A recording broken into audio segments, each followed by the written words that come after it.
when you landed here, how you managed everything like accommodation, university, passes, how you managed the first 1 week, and do you had some help here or you were on your own? How did you manage to find a job? How difficult it is? Focused completely on my language. I didn't work. Once I was done with my language, I started applying. Hello, Assalamualaikum viewers. How are you doing? I'm very pleased to introduce me to you, and there are two reasons I'm very excited because we were just chatting, and I asked him where is he from originally, and he said Pakistan, and I was like, okay, Assalamualaikum, how are you? Let's introduce Meer. Assalamualaikum, Meer. How are you doing? Walaikum salam. I'm good. How are you? Allah ka shukar, I'm very, very well. It's really important that we connect, and thank you so much for giving us your time. And I wanted to have a conversation with you because you are in Germany.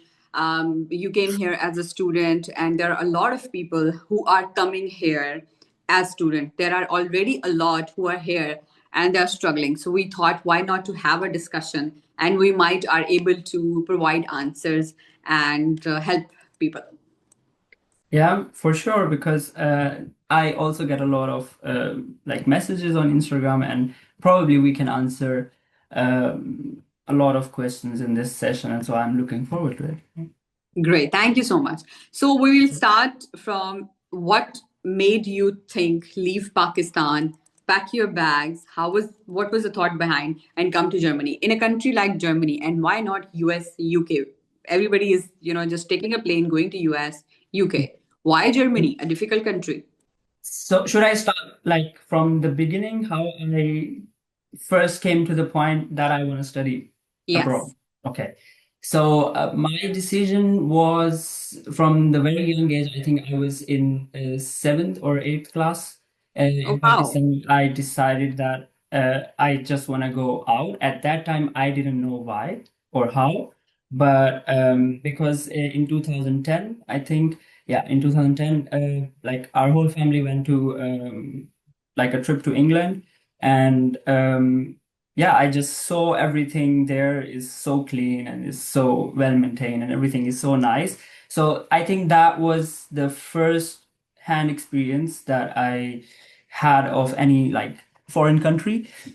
Other than that, I had only seen that in movies and stuff. So yeah, that I had a really clear memory of that.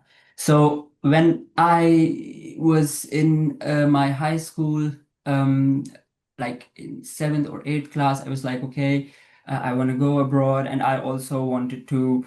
I like I really loved playing football, and I was like, okay, maybe if I go out, I can try my luck there, and let's see how it goes. So that was the main point. And then I did my school from the Punjab school.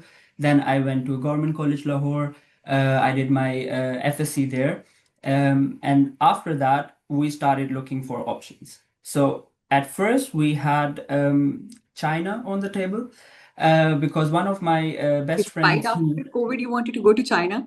uh, I mean, that was 2017. Oh, yeah. So no corona back then. Yeah. Yeah, so because one of my best friends, he was already there, and he got like 150% scholarship. Like, you go there, you don't pay for the rent, you don't pay for anything, you don't pay for the tuition fees, and Wonderful. you just study there, and you get money on top of that to like buy stuff. And so that was on the table, and it was really economical as well. Then there was England on the table because my father's brother and my father's sister lives there. So it was also, and one of my elder brother went to England to study. So that was also on the table. I had no idea about Germany at that time.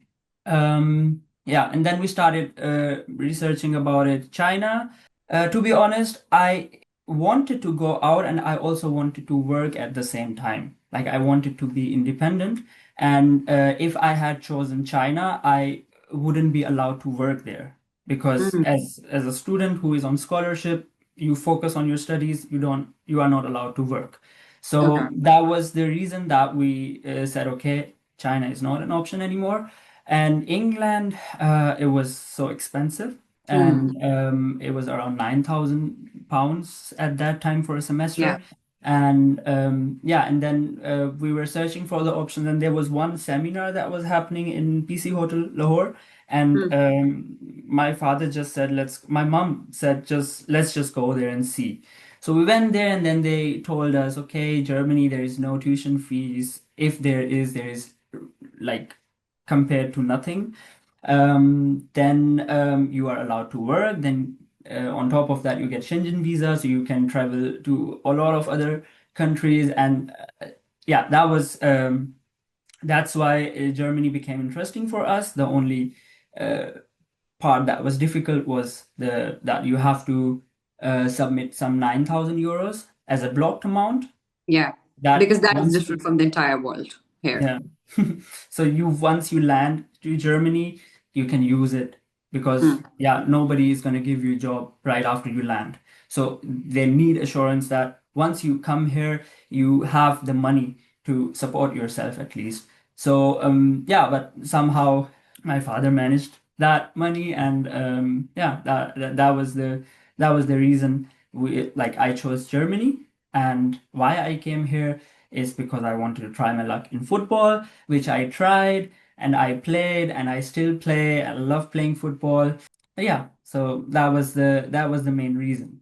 And at that time, I was not even worried about the language and all the stuff that is gonna come with it. But yeah, I was just so excited that okay, I'm gonna go there. Right, right. Like you were very young when you visited UK, and going from Pakistan to UK, having seen the difference between the infrastructure, of course, makes you come back again. So I think that was the time when your thoughts shifted around going to abroad. And China, you did not go because you wanted to have an experience. This is very bold, Meer. This is very bold because usually people are, and students especially, they want to have a scholarship that pays for education expenses, living expenses.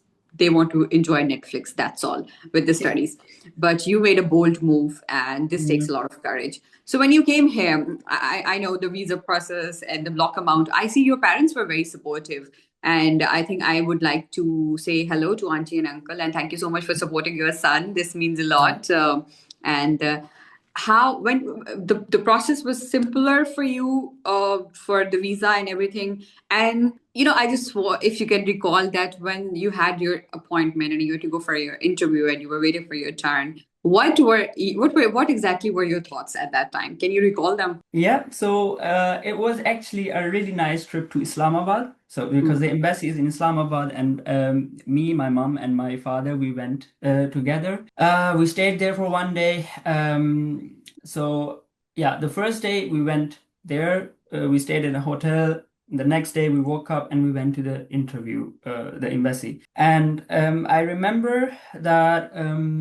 I was waiting for my turn. I was not nervous. Like I was well prepared for it, I would say. And I was pretty sure about my answers, what I'm gonna say to some like general answers, questions. So I was not nervous at that point, but everybody I saw going to the interviewer, they would come out after, I don't know, half an hour or so.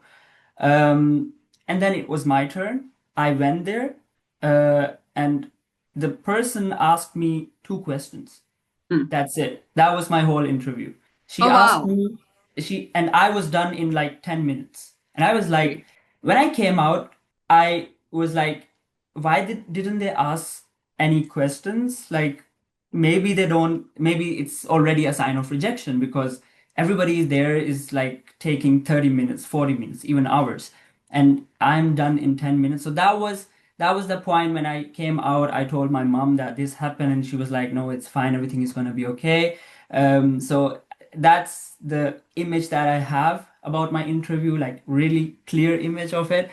And I'm Yeah, sure this but difference of interview timings, it must have kept you in worry. You're thinking, I don't know, and in doubts. I don't know it will happen. I don't know if it will not happen. And so, how those 2 weeks passed? so they said that it will take at least 40 days. till I get my like visa. That's If huge. I get a visa, and yeah, when I came out, my mom was like, "It's fine.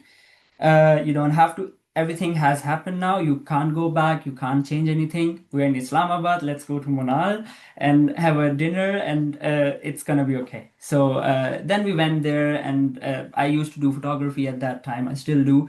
And yeah, we took pictures. I took pictures of my mom and my father together, and we had a good time. And then I remember when I was coming back, I was kind of sure that I will get a visa. So when we were on the way back, I was watching videos of Cristiano Ronaldo on YouTube, like highlights and skills that, okay, I'm going to do the same now Hmm. when I move to Germany. So yeah, it was kind of I would say I was pretty sure because I had good grades. I got the admission. I had done all the bureaucratic stuff. So yeah, there was no reason for them to reject me. So that was the feeling Very nice. that I had. So, someone who had dreams of becoming a footballer, so you came to Germany with your football, with being a footballer dream. So Mhm. you, I'm sure you came from Lahore, and you Yeah. you came to Berlin. Yeah.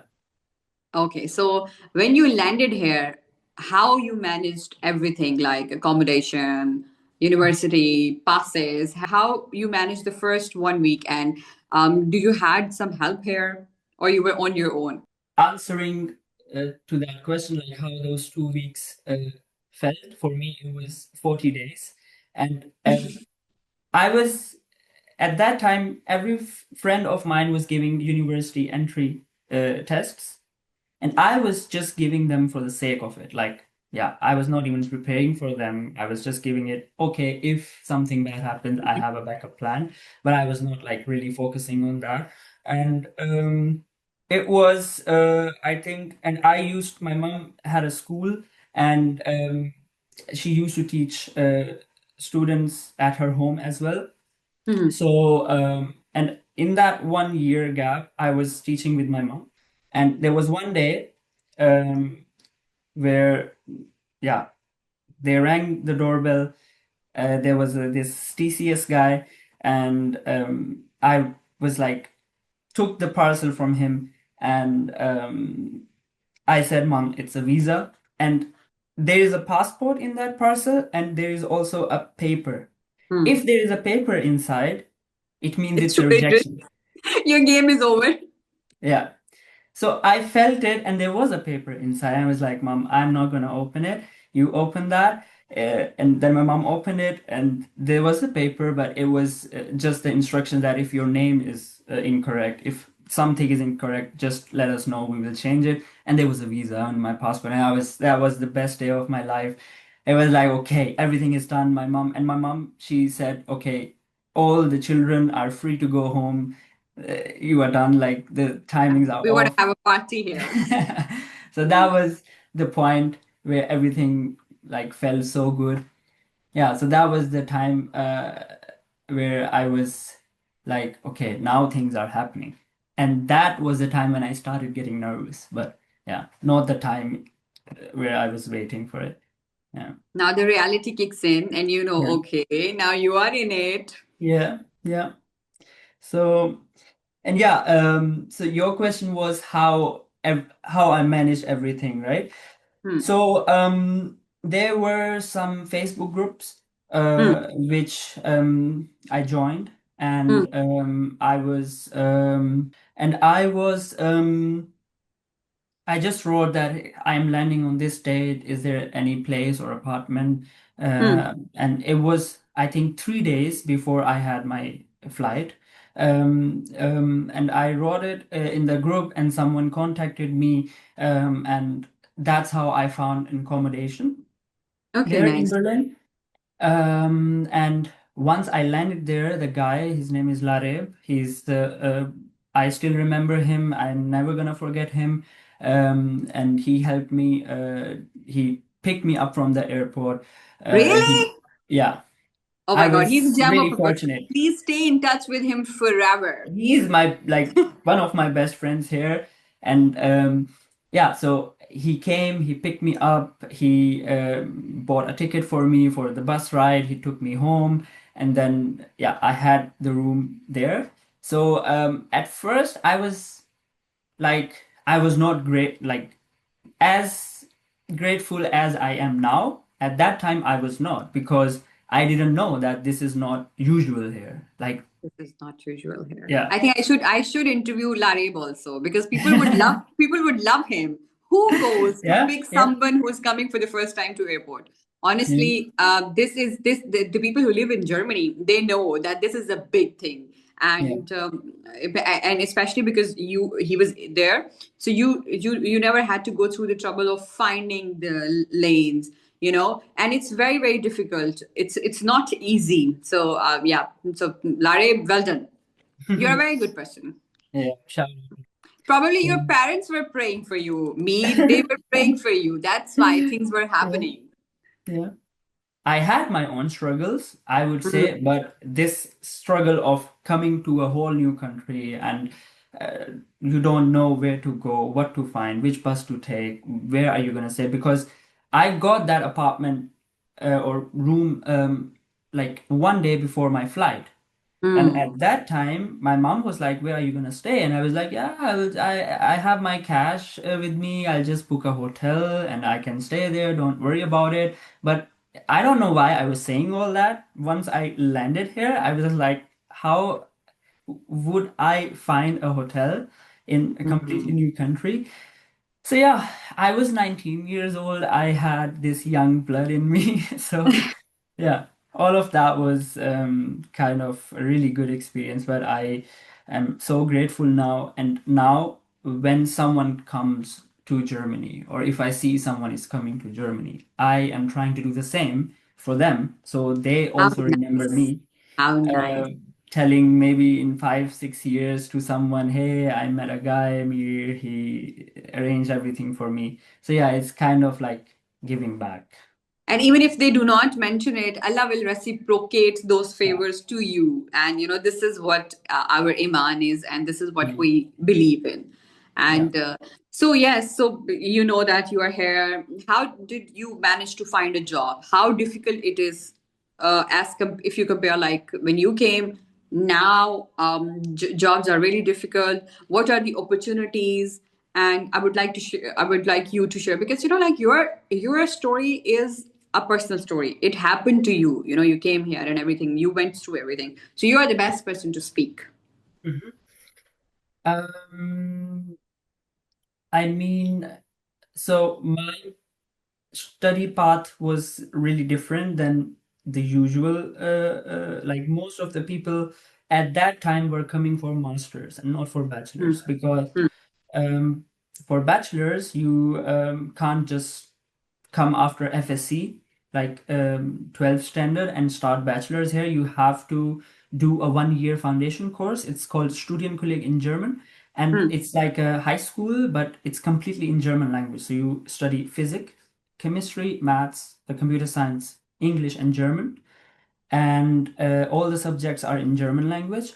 And so before that, you have to have a knowledge of German.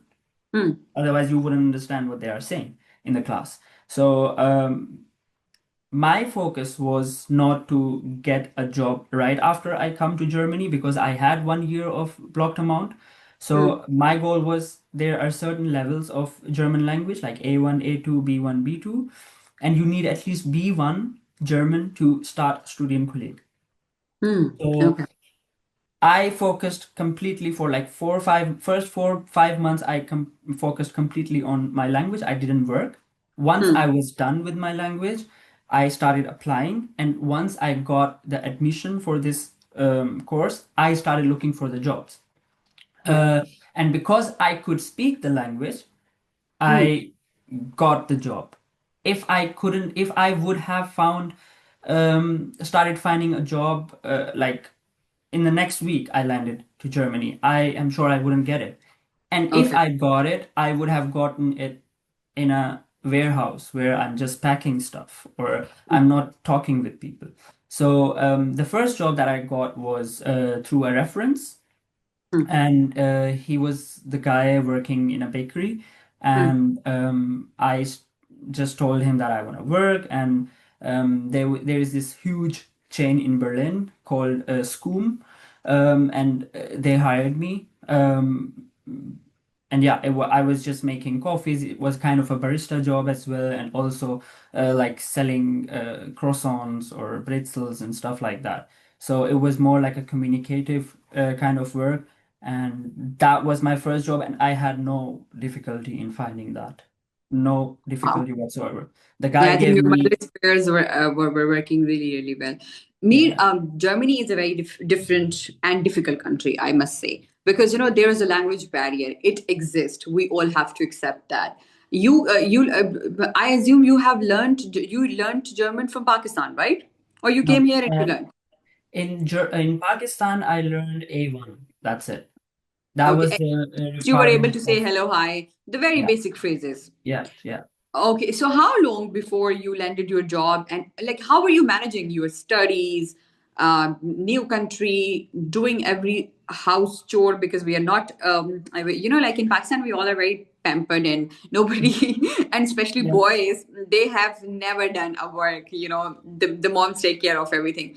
How was this shift for you? How difficult this shift was for you? And studying, doing every work, cooking, cleaning, grocery shopping, and everything, and Mhm. and then learning German. How Mhm. difficult was it? Um, Or so were you prepared when you came from Pakistan? You knew how to cook. no, I didn't I am the youngest in my family, and I Yeah. had no idea about how to cook or, Totally spoiled. yeah. Our youngest one is totally spoiled. So it was, but from the very young age, I was kind of a really responsible and person or a child who keeps his stuff really organized. My cupboard was always organized. I would hang my clothes, I would fold them myself, put them in the cupboard. So I was kind of organized, not kind of, I was an organized person, I would say, and that helped me a lot because from 9 till 1 p.m., 9 a.m. to 1 p.m., I would have my language class every Hmm. day.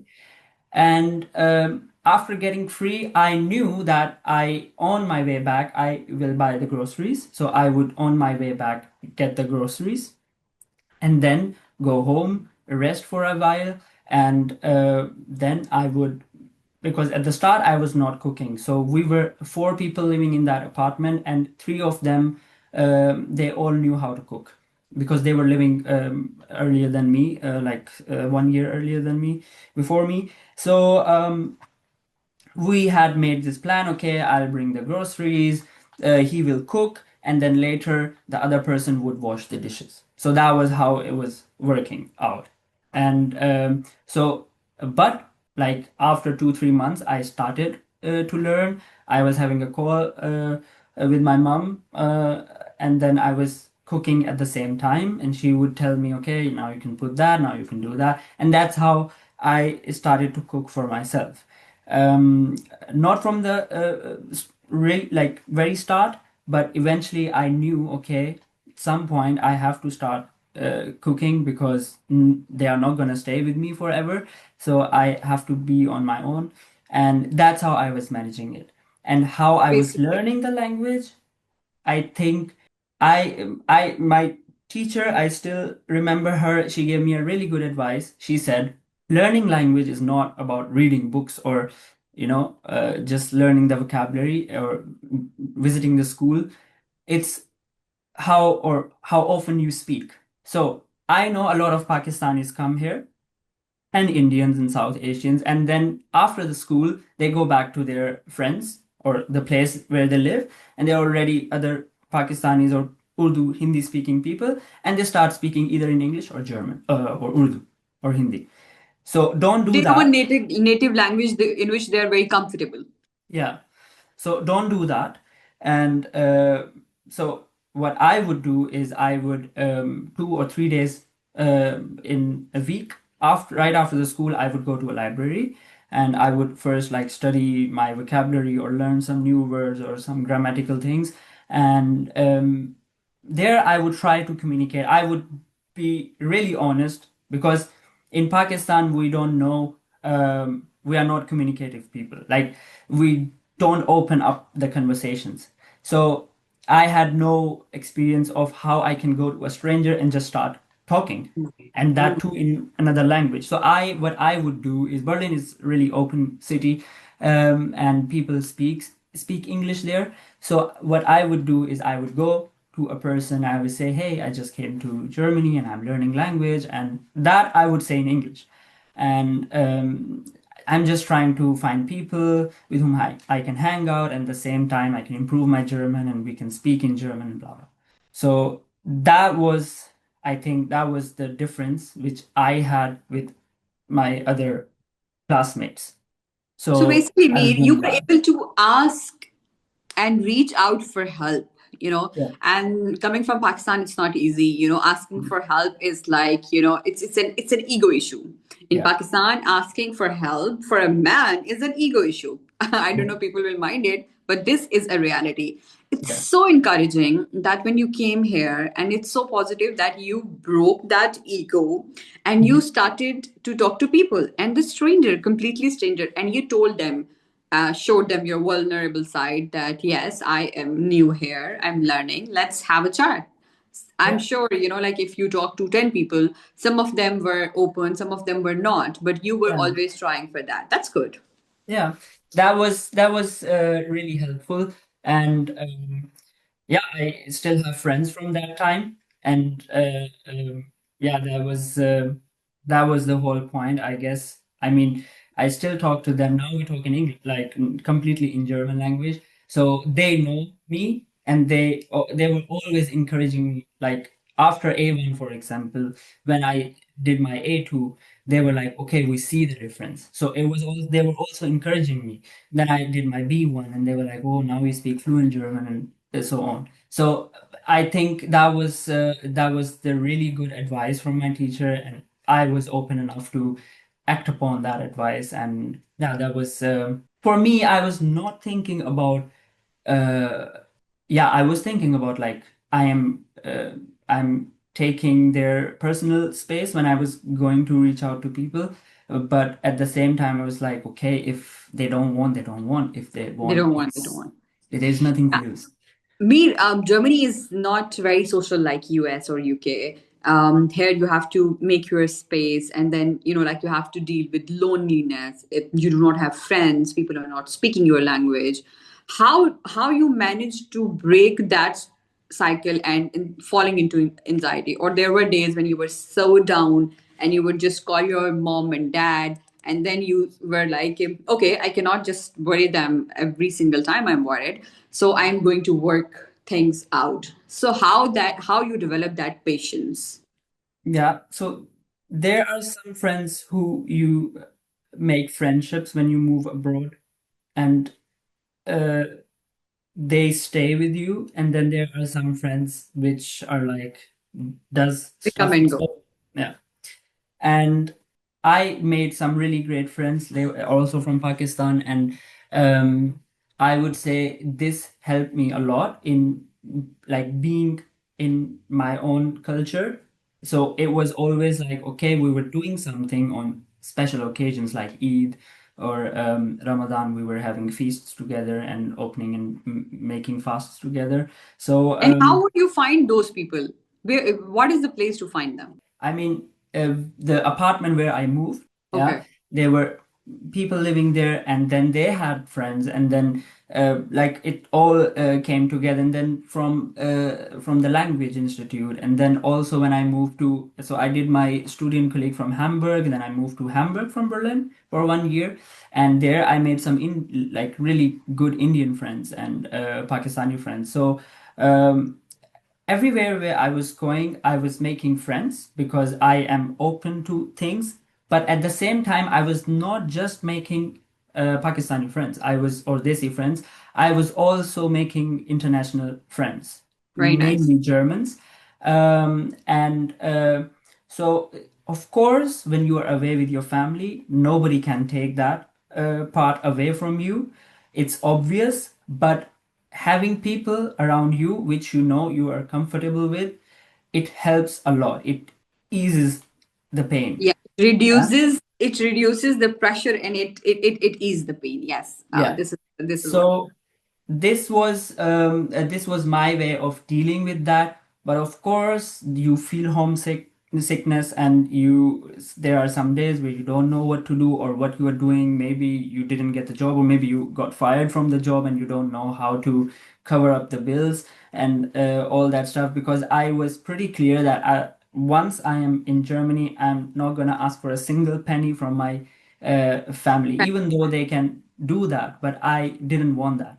So I was always prepared for anything that's going to happen. And then along the way, I made German friends, I made Desi friends, and yeah, that's how. And also, when you are working part-time and then you have your studies and all that stuff, usually you don't find a lot of time to Hmm. think about you are going in a depressive state or stuff like that. Also, on top of that, I was really focused on football as well. So I was training 3 times for 2 hours uh, for football, and then even either on Saturday or Sunday we would have a football match. So my weeks were like kind of fully packed. So there were some days where I was not even talking to my family because I didn't have time. So for me, I would say I was keeping myself so busy that um, life Not just, think about this. and it's been now, I don't know, 9 years. And when I think about it, it feels like it was yesterday. So yeah, a lot, a lot has happened. Mir, it already has been 9 year. I'm sure Germany has changed a lot. And do have you seen, or what is your message for the people who are coming to Germany, and just friends are here, or like we are going to Germany, the vibe is there, the friends are there, the social media is there, and these are the things that they are inspired and they're coming, and they're not prepared. They do not know the language, they do not know the culture, they are not prepared for housework, they do not know how to do the jobs, because in Pakistan the environment, the culture is entirely different. Mhm. What do you think about them, and what is your message for them? I would say before you come to Germany, learn the language. I Hmm. know it's not the same as you would learn in Germany, but it gives you some kind of confidence. At least Hmm. do B1 level Hmm. in Pakistan, and then come to Germany and then start again from A1, A1, Okay. A2, B1. This is the most important thing that I would say. And So, Amir, I would like to ask you that Germany has changed, and you're already here from past 9 years. And there are people who are coming, just they're inspired by social media through friends, and they just see things and they see, and they want to come to Germany. And unfortunately, I have seen people coming to Germany without preparations, and they have failed here. What is your message for them? How have if you agree with this, and what is your message for them? the first thing that I would say is learn the language in Pakistan. At least, yeah, A2 is good, but at least B1, Okay. because that gives you a push that once Hmm. you come here, you do the same levels again, or maybe you can Okay. start from A2. Language is really important. It helps you connect with people more, it gives you more confidence, and also people respect you here. Like a Hmm. German, when he comes to know that I, looking like a brown person, um, can speak German, and now I can speak fluent German. But once they see Hmm. that, their whole attitude changes towards me. So language is really important. And the second thing I would say is that leave your ego back home, because here you have to do all sorts of work to, Hmm. I mean, at least for the start. Yeah, you are not Hmm. going to get a white collar or blue collar job right from the start. And that, yeah, if you want, then you have to do the first advice that I said, that learn the language. So once you are here, you get at least a good job. But yeah, you are gonna work in McDonald's, you are gonna work in Burger King, like these fast food chains. And in Pakistan, we have this stigma that, yeah, this is a low uh, end or kind of not a good job. But Not here, a good job. like even Germans are working there, all kind of people are working there. So there is no shame in working jobs like that. Um, so be ready for that and don't think of it like, yeah, it's not a good job. And it when I did my first job, it humbled me so much. I was like, it is hard. So I could feel what the people in Pakistan when they are working. I mean, it's a low paid job, but they have Hmm. to do that. Like now I have to do that. Yeah, I am earning more than them, but still it's the same job. Yeah. Excellent. So it humbled me a lot. Um, the third advice I would say is don't trust like blindly here, especially our own people. Hmm.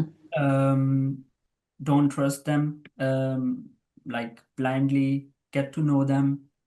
Maybe sit with them, try to talk with them, and yeah, you can always engage with them in a nice way. But I have experienced a lot of times that people here are like even worse than back home. So So basically, you want to say that you do not have to be rude or unkind, but you have to keep the guard up. yeah, yeah. I mean, Okay. you can, if you have met a lot of people in your life, you could sense it right away after meeting people, like what they do or what their intentions are. But I would say as a new person coming here, you seek help from your own people, and there are a lot of times that they betray you.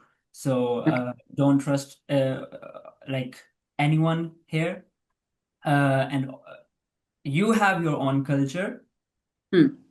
practice it, do whatever you want to do with it, but respect here the culture that's here as well. Doesn't matter Germany, Italy, France, wherever. They Hmm. have their own life, they have their own culture. Respect that. If they are doing something that you have probably never seen back home or you have no idea what it is about, you don't have to judge people here. And yeah, when you do that, then you can expect the same from them because you are in their country, they are not in your country. So Yes. and that in that way you learn a lot when you are open to accepting other cultures, then you learn a lot and then you uh, meet a lot of people. Otherwise people are gonna avoid you. So yeah. And from the preparation perspective, I don't know, I mean the language is the most important, I would say. Yeah.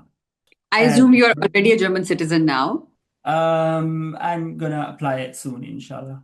Inshallah. I hope you get it soon. And Amir, I would like you to say something about the people, especially like who come here and they're still busy in small fights, small talks, judging others, and like they are here physically, but they're mentally stuck in Pakistan. Do you think they will succeed here, or you think no, they won't? I mean, my belief is I started reading about psychology like some 3 4 years ago, and after reading that, and I'm also interested in philosophy. So what I believe is that you attract the kind of people that you are. Yeah. So Hmm. if you are coming here and not open to change, or you are not learning to live their ways as well, then Hmm. obviously you're going to attract the same person and you're going to stuck in the same mindset.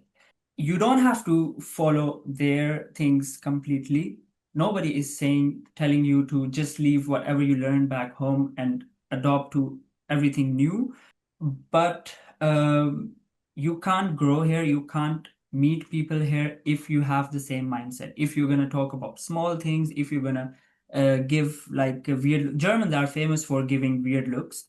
Yeah, they notice a lot. They look at you like they are scanning you. So, but at the same time, they are not like, I would say, they are doing their own stuff. They are not putting it out. So What Mm. I have experienced, what we do is we compare. They have no comparison. They have their own mindset, but we compare. We compare everything with back home. So if you compare every action that people do here to what people Mm. do in Pakistan, you are not going to grow, and then you are not going to meet people, and then it has a lot of consequences. You are not going to get a better job. You don't know how to be communicative. Germans are really direct. They have really direct way Mm. of communication. We have a very indirect way of communication. We, Yeah, if you, that's a if cultural you, difference.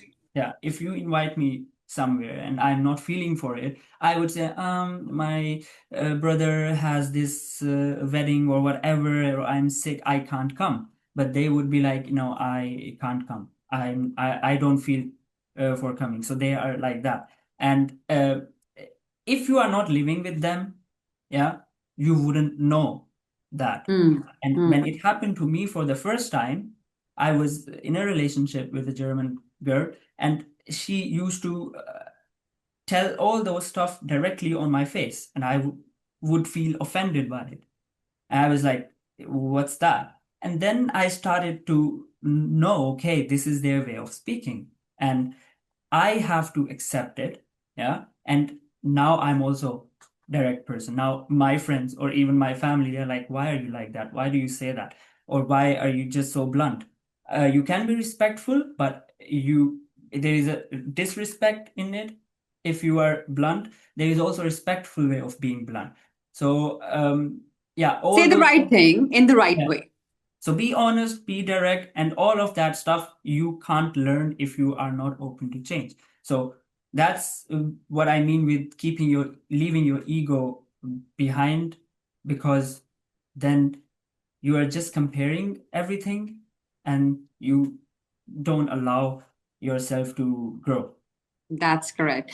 Okay, Meer, I'll ask just last two questions. So my question is that once you are here, you have studied, you have learned German also. Well, let's say you're A1, A2, B1, B2, but you're better, and then you're starting C1 also. Mhm. Do you think that how like it's fair work policies for everyone, or do you think there are places where the work is unfair, like the behavior is discriminatory, and or it depends on person to person? How do you see the overall general corporate sector of or overall general work sector of Germany for Mhm. people like for us, like for the brown people?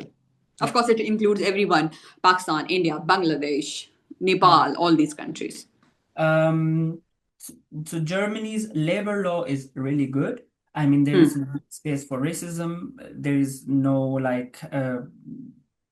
like anything against your religion or the way you dress. If you want to have like a scarf as a woman, you can have it. I mean, just be respectful. That's the only thing. And I think there is no discrimination in a corporate sector, also in startup.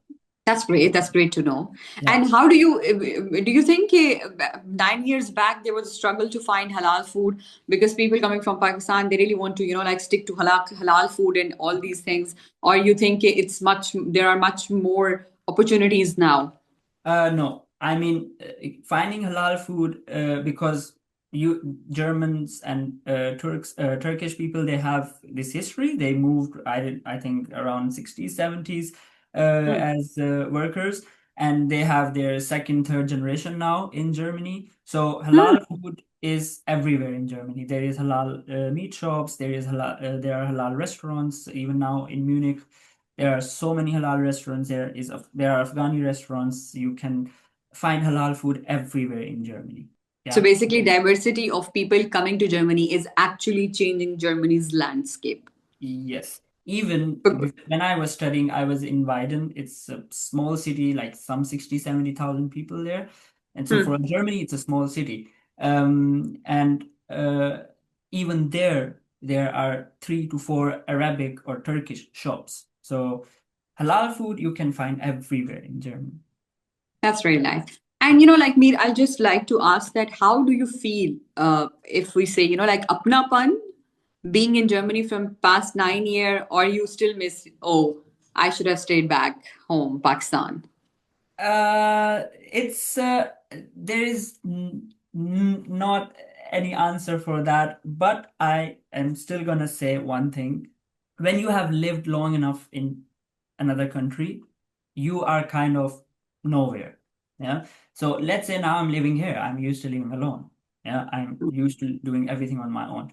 For vacations, I go back to Pakistan, and now in Pakistan, I don't want to meet everyone in a single day, or I don't want my cousins, my khalas, my chachus, uncles, everybody coming at the same day. Yeah, I You can't do do not that. have that mental capacity Yeah, right now because it's yeah, changed from it's past nine changed. years. The So peace has literally settled in. yeah. So now I have learned to live in a way where I can, like, I don't need all of that at once. So, yeah, I can say that once you are here, you crave for the things that are in Pakistan, that you get in Pakistan. You go there, and then you crave for the things that you have in Germany, like your time, your peace of mind, your time alone, and all that stuff. I'm grateful for everything, for my family, for all the people and friends back in Pakistan. But you feel like you are, yeah, you just don't now you can't identify as one. Because Sometimes sometimes you like the peace, sometimes you like the hustle bustle. yeah, So it's mixed. yeah. So now I don't miss people like I used to miss in Pakistan. Hmm. I miss my family. I want to be with them. Now my parents are getting older. I want to spend my time as much as I can with them. That's for sure.